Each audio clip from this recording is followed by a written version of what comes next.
Lugia VSTAR was one of the most represented decks at the North American International Championships, with 46 decks making up 16% of the Day 2 metagame.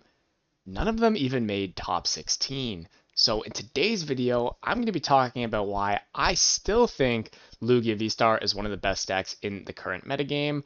I'm going to be going over my list, the card inclusions of the deck, what makes the deck so strong, and at the end, I'll do a brief matchup guide. So without further ado, let's get into the list. Now, the first thing I'm sure you'll notice about this list is that there are no Cinccino's in the deck. That's right. Even though Special Roll is an incredibly powerful attack, doing 70 damage for each special energy on it, and with Archeops, you can get up to 5 special energies in play a turn, it is pretty fragile and hard to set up. For example, if one of your Archeops is knocked out at any point in the game, it becomes much harder to streamline these Cinccino's, especially if you start running out of energies, have to research away a couple in the early game. It becomes incredibly difficult to actually chain these attacks together. So in this list, we're going for more of a streamlined approach. All of our attackers are basic Pokemon, and our deck uses those attackers a little bit better. You'll notice the lightning energies there for the Iron Hands, the Drapion in there to one-shot Gardevoir without needing to evolve. And essentially, by using all basic Pokemon, we make our deck much more unpredictable. We don't have to have a Minccino on the board to be able to come in with a Wyrdeer and deal 300 damage. We can do that out of nowhere without benching too many Pokemon all at once.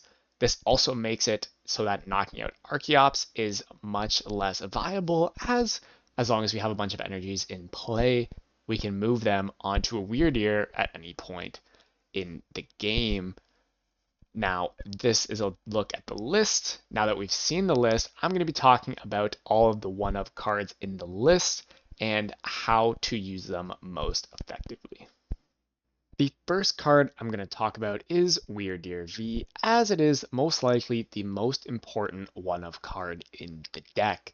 This is the only card in our deck that lets us do uncapped damage, meaning it is our only way to knock out a lot of bulky EX Pokemon, also V-Star Pokemon, stuff like Regidrago VSTAR, Charizard EX. Our only way to knock out those Pokemon is going to be this Wyrdeer V. Now, the most important thing to think of when using Wyrdeer V is that it is a massive energy commitment. For example, to knock out a Charizard, you're typically going to need 9 or 10 energies, depending on how many debuffs from a double turbo you have, which is over half of your deck's total energies. Now, a couple ways you can set this up efficiently is you can make a massive Wyrdeer when you have 4 prizes remaining, knock out a big Pokemon like a Charizard EX, Regidrago VSTAR, and have a Blood Moon or Ursaluna on the bench so that if your opponent knocks out your Wyrdeer, you can use a free Blood Moon in order to KO some kind of frail EX Pokemon, maybe an Ogerpon EX on the bench, maybe a Rotom V. Maybe against Raging Bolt, you can set up this same kind of combo, but this Wyrdeer Blood Moon synergy will come up a lot in game. The other best way to use Wyrdeer is simply to use it for your last 2 prizes. Typically, I like to do this against Charizard, Regidrago, Raging Bolt sometimes, Lugia VSTAR. It's really effective because your opponent can't knock out your chops to deny this play. For example, you can just set up multiple 2 prizers on your board, spread your energies out super thin so that your opponent can't knock out 5 or 6 energies all at once, and then at the end of the game, maybe a prize map could be something like amp you very much, knock out a Charmander, boss, amp another Charmander, and then big Wyrdeer, kill a Charizard for game. Games like that will happen a lot with this deck, all because of the Wyrdeer V. Now, the next card I can talk about, because it kind of works with the Wyrdeer, and I already mentioned it, is the Blood Moon or Ursaluna. This card is super nice for having a free attack, right? At the end of the game, you can make that Wyrdeer or Ursaluna almost like a checkmate situation. Additionally, Blood Moon Ursaluna is the best way to respond to Iron Hands. That card can be very annoying from Lost Box decks or maybe even something like a Miraidon deck. Those decks typically don't deal with a Blood Moon Ursaluna very well. It has 260 HP, it's a basic, it can come out of nowhere, and it really neutralizes a lot of those 2-prize decks. Throw a Legacy Energy on it, and your opponent will only get 1 prize for knocking it out, allowing you to swing the trade back into your favor.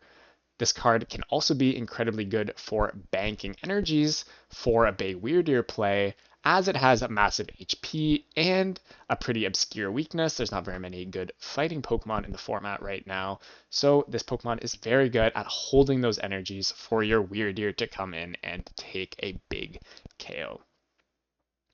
Up next, we have Iron Bundle. This card is very important for 2 main reasons. The first reason this card is in the deck is to push Iron Thorns to the bench. Otherwise, it would shut us down pretty hard. Summoning Star VSTAR, of course, is a rule box ability. So if there's an Iron Thorns in the active, we cannot put Archeops in play, making this Iron Bundle incredibly pivotal in the Lost Box matchup.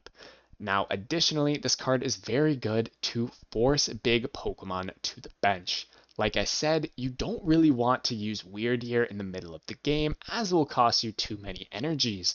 So what you can do is you can use Iron Bundle, force that big Charizard EX, force that Regidrago VSTAR to the bench, pull up a softer Pokemon, something like an Ogerpon EX, maybe a Charmander. You can amp that very much.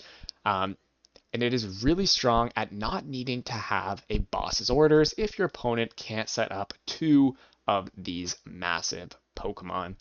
A nice little side note against Charizard is if you bundle and they send up Pidgeot, you can actually attach a Lightning Energy and Legacy Energy in 1 turn onto Iron Hands and arm press the Pidgeot, which is incredibly powerful.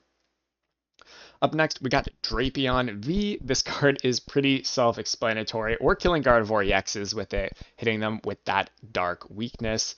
Of course, I think the attack name is Buster Tail. It does 60 damage to one of your Pokemon, which is actually very annoying, especially against Gardevoir, which can really manipulate that damage. I would suggest typically putting that damage onto a 1-prize Pokemon on the bench. I put it on Archeops pretty frequently, and Bundle can sometimes take that damage, although it's getting at risk of just dying to a Monkey Dory. So you want to be careful where you're putting that 60 damage, as it is a pretty significant downside. Another upside to this Drapion V is that you can Thornton it out. For example, say you use Iron Hands on turn 2, and your opponent punches you with a Gardevoir EX. You can come in with the Drapion, knock out their Gardevoir, and if they knock out your Drapion with another Gardevoir, because maybe you still got that Hands on the bench, or have the ability to set up another one, you can just Thornton that Drapion back out. Of course, you will have been able to draw some cards with Gift Energy and go 2/2/2 very fast and easily. A couple other callouts, the Thornton in the deck. I just talked about its synergy with Drapion V. This card also has a lot of synergy with Iron Bundle. For example, you can turn a Lumineon into an Iron Bundle and then just discard it, essentially making it like a penny. Additionally, you can bring back Weirdier V and Blood Moon Ursaluna. Sometimes you got to play a research on turn 1 and discard some of these important Pokemon. So Thornton gives you a way to recover those Pokemon again, being able to just remove Lumineon V. One other use case for the Thornton, which is really nice, is against turbo decks, stuff like Lost Box, Raging Bolt, sometimes Chen Pao, any deck that threatens your Lugia V very quickly. Typically, you need to put down 2 Lugia Vs. But if you have Thornton, you can always just Thornton any of your Pokemon into the Lugia V that was presumably just knocked out on turn 1 or 2, and then evolve right away into Lugia VSTAR, meaning that in certain situations, you don't actually need to bench 2 Lugias. This card is a very, very nice inclusion in the deck. Another card that I somehow forgot to mention, and definitely the most important card in the whole deck, legacy energy is really what allows us to use a primarily two prize Pokemon strategy. Now, the reason this card is so good is that Lugia can sometimes be kind of slow. We're going to have to read the wind most games at least once. So if our Lugia V gets knocked out to open up the game, we can use this legacy energy to swing the trade back in our favor. Like I was saying earlier, put it on a Blood Moon, put it on your hands, Pokemon that have to be knocked out, put it on a Weirdeer with a bunch of energies, all these Pokemon that must be knocked out, no longer giving up two prizes, meaning that even if your Lugia dies at the start of the game, you can go 2-2-2 and win in 3 attacks, while your opponent has to win in 4 attacks by hitting into this legacy energy. So now that you have an idea of what all of these one of Pokemon and Thornton and Legacy Energy are really doing, I'm going to be going into a brief matchup guide to show you some frequent play patterns that come up against the most popular decks in the format, and these patterns will apply beyond these decks to some of the more fringe decks of the format as well. Let's get into it. All right, so hopping into our simulator, I've got us loaded in against Gardevoir, which is going to be honestly the deck's most important matchup as it is the most popular deck. Now, through all these simulations, I'm not necessarily going to go through the early turns turn by turn, but I'm just going to give you kind of a sample of what these games are typically going to look like. So you're going to go back and forth. Maybe you're going to read the wind. Maybe they're going to turn one Evo, but you're going to get to a board that looks something like this. They're going to have a couple Curlias down. Maybe they just use this Evo. And whatever turn they get Curlias down, the next turn you're going to want to get going with Chops. So ideally you want to go second. Gives you a turn to read the wind before they get Curlias down. So in this situation, let's say you get that double Chops, you get Iron Hands down, bring out those 2 Chops, get a basic lightning energy on the hands. Now, this basic lightning energy is going to be what really seals the deal in this matchup, as you're not going to be vulnerable to any kind of enhanced hammer or template Sinnoh shenanigans, and you'll see how this makes our endgame much, much better. So we get this hands. We can just use Chops to retreat our Lugia VSTAR. It's nice to get energies down early so that you can retreat into Iron Hands. You're not going to be able to attach Jet Energy if you're attaching basic Lightning. So then we're just going to get this amp off and go up to prizes. Yippee. Then on the Gardevoir side, typically the only thing they can go for, because you have this basic lightning energy, they can't make the play of E-Hammer your Legacy, Screamtail, Chops. All they can really do here is make a Gardevoir EX, put down Monkey Dory, get a dark energy on it. Looks like I maybe prized them all. Yep. Okay. Get this Monkey Dory down and hit your hands for 220. Now, a lot of the time, this will also come with a unfair stamp, and you're going to need to draw something relevant off of this unfair stamp. Now, there's a couple things we can draw that put in a lot of work here. We can draw a boss's orders to bring in one of these Curlias. Bundle in this situation is no good because we had to use a double turbo, so using 4 basic energies and not double turbo on hands can actually be a huge asset, so look out for that as well. But we're just going to draw Ultra Ball here. Now, we have a couple options in this specific situation. I think I might just go straight for this Drapion, hard retreat my hands. Now I do this a lot, just hard retreating this hands into Drapion.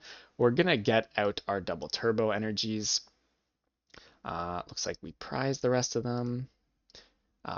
Also, this Gardevoir EX usually has some amount of damage on it. Even 1 damage counter means that you can use 2 double turbos if you want. Usually though, you do want a gift energy so that when you get knocked out, you can draw a fresh hand. So let's say you do something like this. You take out this Gardevoir EX and you find yourself up 4 prizes. Now, this position comes up a lot, but this game is not entirely over.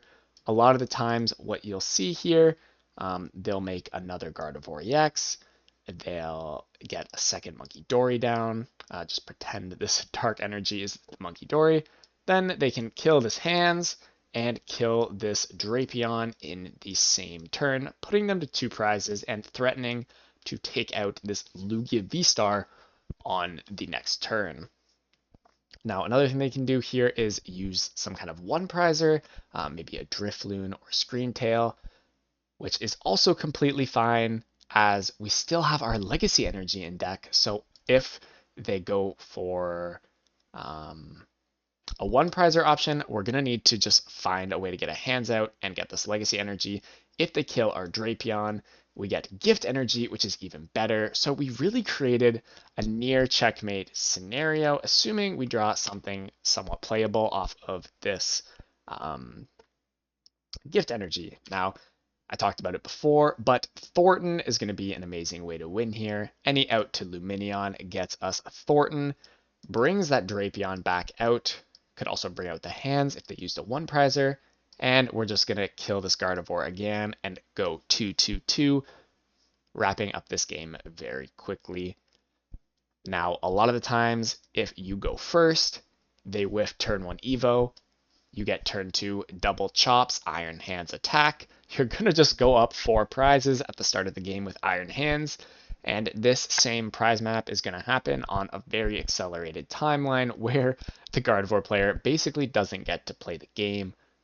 And then every once in a while, you will also hard brick. We are playing Lugia. But that's going to be it for the Gardevoir matchup. All right.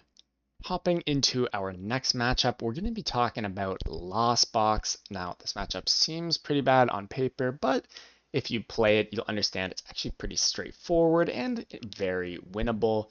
Now, typically the way this will play out, you get a couple Pokemon down. The timeline is going to be different depending on who goes first, how well each player draws, but typically we're going to have a board that looks something like this. Get some chops in the discard, and then Lost Box is going to take the first knockout with Iron Thorns. Now, this card is really annoying as it turns off Summoning Star, Summoning Star. So they're going to do something like this and knock us out. Now from here, we're going to need a couple things. The first thing we're going to need is an Iron Bundle in order to put this Iron Thorns to the bench. We can also find a Boss's Orders, which works as well. We're going to get that Iron Bundle down, get a Lugia VSTAR up, and pop out double chops. Now from here, we're going to need to get an Iron Hands out in order to kill one of these Comfies, right? So we're going to get that Iron Hands, get that Legacy Energy down, and do something like this, get a retreat off in some capacity, and take 2 prizes. Now, the nice thing here is that we have an Iron Thorns with, or not an Iron Thorns, we have an Iron Hands with the Legacy Energy, meaning that they can't just knock out this Hands, as it will only give them 1 prize, and they'll fall behind in the prize trade. So on this turn, they actually need a boss's orders. So for example, let's say they hit the boss, they bring in the Lugia as it's the only Pokemon they can kill for 2 prizes, and they do something like this. Now your Lugia is dead, and we're in what looks like a rough spot, but I promise we are still okay. From here, you're going to get down that Blood Moon Ursaluna, bring it in, if I can do it properly. And we have to put 5 basic energies on this thing. And by basic energies, I just mean energies that aren't double turbo, as Iron Thorns shuts off our ability.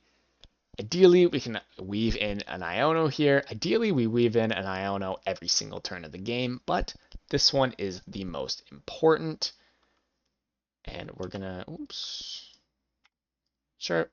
And we're going to take 2 prizes on this Iron Thorns. Now, you can see here how our opponent's only way to draw 2 prizes is going to be an Ampu very much on one of the Archeops. They need another Gust, 2 Mirage Gates, Iron Hands in order to win the game. And if they don't, we're just going to use our Iron Hands to win the game on the next turn. So even though we gave up the first 2 prizes, even though they had an Iron Thorns, you're still able to maneuver this matchup into a winning position. Now, another side note is sometimes they'll start pre-benching this hands and putting energies on it, at which point you have to debate whether playing this Iono is actually worth it. Sometimes you're just going to want to boss this thing up and knock it out. That's pretty much it for the Lost Box matchup. Now we're going to move on to the next one. Now, heading into our next puzzle, we've got Regidrago VSTAR here. Definitely a fan favorite. This deck has been dominating my local League Cups, showing up in large numbers and top cutting at a frequent rate. So if you haven't already figured out how to play against this deck, be sure to do so, as it is a real deck. Now, this is one of Lugia's best matchups, in my opinion, as this deck just doesn't really have a great way to deal with several Lugia VSTARs. Now, typically, you're going to just be reading the wind in the early game. I like to go first in this matchup.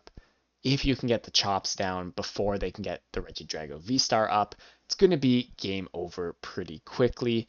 You're just going to be able to essentially donk a 2-prizer with Lugia and go from there. I've had a lot of games play out like that, but even if you draw a little suboptimal and this Drago player gets the best of you and gets the first knockout, something like this, by the time you're ready to go, you got your chops in the discard. First of all, it's actually very awkward for them to knock you out. They're going to need to do a 4-energy Raging Bolt attack, or potentially a Giratina VSTAR attack if they play that, which can be very crippling for them. But let's say they get there, they get this Raging Bolt, a bunch of energies in play. I don't even know how they would really do this, but let's say they did, and they get to take the first 2 prize cards of the game. No big deal. Let's say you were reading the wind with a gift energy. We're going to get ourselves a full hand. And from this position, we're going to be using Legacy Energy once again to pivot the prize trade back into our favor. So first of all, we're going to Summoning Star out some chops, put some energies on our Lugia, probably something like this. You can even put on an extra 5th energy if you want, as if they knock out your chops, it can get a little bit annoying, but I'm going to do something like this. Maybe bench a Blood Moon Ursaluna. That's a great card to get down. It looks like it's prized. Let's just go ahead and grab it out of the prizes there and take this knockout, tying up the game at 4 prizes.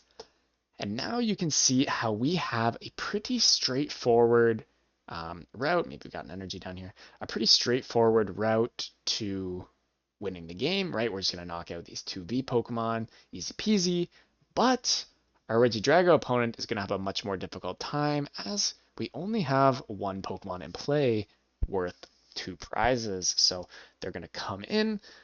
All they can really do is take a 1-prize knockout. Again, if they're bombing this Lugia, it's going to cost them a lot of energies with the Raging Bolt. So most likely, maybe they just bring in this Archeops, knock it out. Maybe they use Goodra's attack. Maybe they use Dragapult. Let's say they use Goodra. If they don't use Goodra in a spot like this, you can just come in with a massive Weirdeer and set up that Weirdeer plus Blood Moon checkmate I was talking about earlier, which is very, very effective in this matchup. But let's say they Goodra, knock out our chops. At this point, they're going to go down to 3, which means that we can just go ahead, bench a Lumineon. It's not going to be a big deal. We can just go Lumineon for boss, bring up one of their Ogerpons. Maybe they got extra Regidrago Vs. Doesn't really matter. Gonna bank some extra energies onto the board, something like this. And we're gonna go ahead and knock out this Ogerpon. Now, something else you can do in a situation like this is you can even just bench this Weirdeer if you want and put energies on it. That way, specifically a gift energy needs to go on it. And if they knock out the Weirdeer with the gift, you can hopefully just find Thornton, to swap this Weirdier back out. Now, in this situation, there's a Lumineon on the board and one in the prizes, so it wouldn't be advisable, but that is something that comes up pretty frequently. And coming over to this Drago player, all they can really do here is attack with Goodra. A lot of the time, they're going to have more Pokemon on the board. It's going to be flooded with nonsense that you can just pick up for your last two prizes. But let's say they have something like this, and they're just going to bomb our Lugia VSTAR. Sometimes they can get a bit more tactical, but you can see how it doesn't really matter.